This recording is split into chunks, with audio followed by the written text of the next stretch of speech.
9 to 5 freelancing. Which is best for the average Ghanaian or African?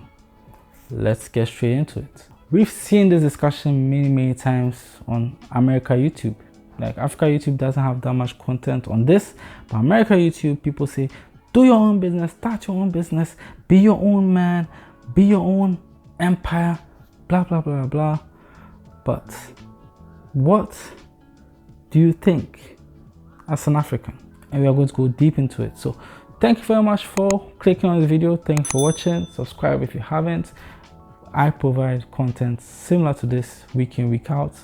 And subscribe, like, comment. Let's get straight into this video. If you don't know who I am, I've been freelancing since 2020 full-time. I made over 20K on Upwork. I made over 4K on Fiverr. I made more outside freelance platforms. And I decided to create a channel to guide people who are interested in exploring this online gold mine. It rhymes. So yeah, like I said, I started freelancing full-time in 2020. I quit my job in 2019. 6 months I got no job, and then I started freelancing in May, June 2020. I've been doing it full-time since.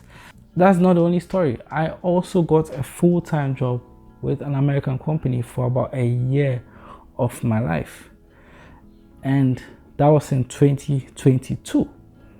So I'm not that guy who will say freelance is everything, full-time is nothing. If your full-time is good, you are in good hands. In Ghana, for example, there are a few jobs at big places. Cocoa Bars, National Petroleum Authority treats their workers very well, pay their workers very well, and the workers can live comfortably on the salaries they gain from that. But the average African doesn't have such benefits. Now let's get straight into it. If you're a Ghanaian or African, that's 9 to 5 make more sense than freelancing, because freelancing isn't a walk in the park. Even as an experienced freelancer, I experience droughts because you're not working full-time. You are paid exactly according to what you produce. So if you are not producing, you are not working and you're not getting paid. But 9 to 5, you can slack off and you still get paid in a month. But is it better as a Ghanaian, as an African, to do 9 to 5 or to just freelance? Well, depends on a few factors. A normal 9 to 5 is steady income, stable, security, all those beautiful words. You go to work, you come home, you know at the end of the month you are getting XYZ amount. That is secured. You can budget, you can plan according to what you make. Also, you have a feeling of purpose. Every day you go to work, you come home, you feel like you're doing something. You go to work, come home, oh, today I've done this, today I've done this, I've done this, I've done this. You feel like you have some purpose. As a freelancer, believe me, there are certain days I don't do anything. If I look back, what have I done today? I haven't done much. I've just been there, relaxed. So 9 to 5 gives you that feeling of purpose and drive. Freelancing, you need to be extremely disciplined to be able to get that same purpose. So that's one pro for working 9 to 5. But on the other hand, most jobs in Ghana do not pay much. You are likely to be overworked and underpaid. That's the cons. And there are so many students graduating each and every year from university because they are following the so-called passing through the system. They still believe that I go to high school, get good grades, go to university, get good grades, do my national service, after that get a job, and then job is going to pay. No, the job is not going to pay you all. You get like 1,000, 1,500, 2,000 cedis a month, and you go to work every single day. And you have to spend some of that on transportation, you have to spend some of that on food and other expenses. That's the reality on the ground for most jobs. Only 1%. 1% of the working force are earning like salaries that you can say they get everything they need, and they don't spend more than they make. Just like 1% of the working force in the entire country. I don't know about African continent, but the country I'm in, that's what the reality is. Freelancing, on the other hand, people say, if you're freelancing, you can go to America and live there and freelance. Please, please, please, don't make that mistake. the money I make as a freelancer, I cannot live in America with that money. Let's put this into perspective. In America, you pay taxes, and let's say I make $1,000 a month. $1,000 a month is $12,000 a year. Do you hear of any American job paying $12,000 a year? The average salary in the US is between $60,000 to $70,000 a year, or $50,000 to $70,000 a year, $1,000. So if you are earning $10,000 remotely from Ghana, you will be homeless if you live in America. But if you earn $1,000 in Ghana, you are in the 1%.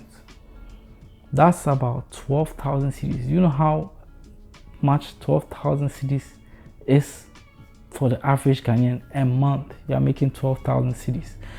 So basically, being an unsuccessful freelancer or being a tiny bit successful will give you a comfortable life in Ghana.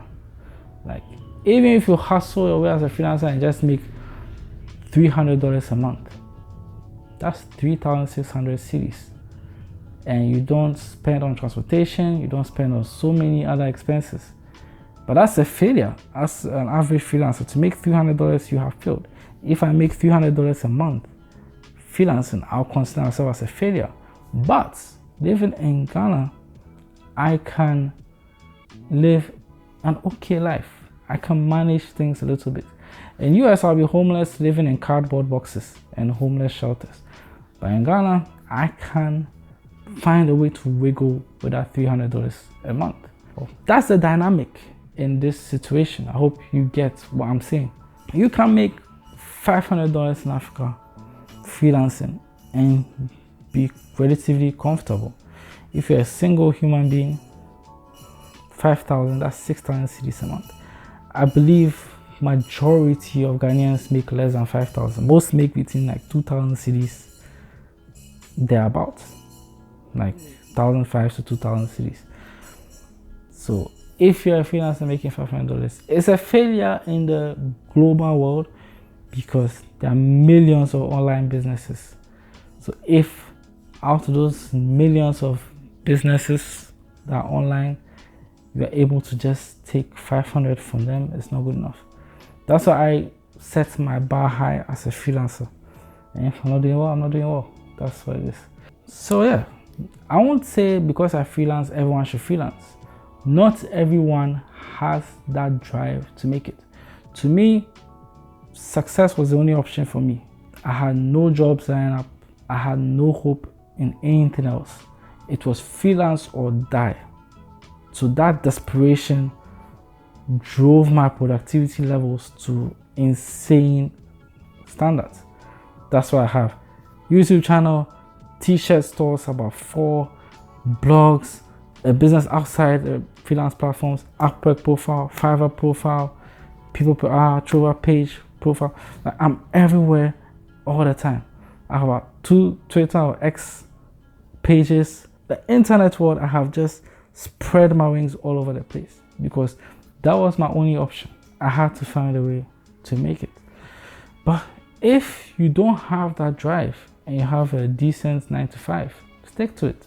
Stick to it and just learn how to manage your finances, invest your finances, be smarter with your money, focus your time on such content. But if you prefer being a freelancer, prefer having free time to yourself and all those things, then by all means, pursue that path and I'll be here to guide you. So thank you for watching. Please subscribe if you haven't. Hit the thumbs up and comment if you have anything to say, anything to add to this conversation. I want this to be a community, and also I want to announce a new segment. I will be doing a driving with Rick series. So I'll be recording myself driving and speaking about topics that I don't really speak about on this channel. It could be movies, it could be life, it could be books that I've read, it could be anything, what university was like anything that I find interesting. So you may tune into that. It will be part of the freelancing course. You can check the freelancing playlist. That will be a different playlist altogether. So thank you for subscribing, and yeah, thank you again. See you on the next one. Peace.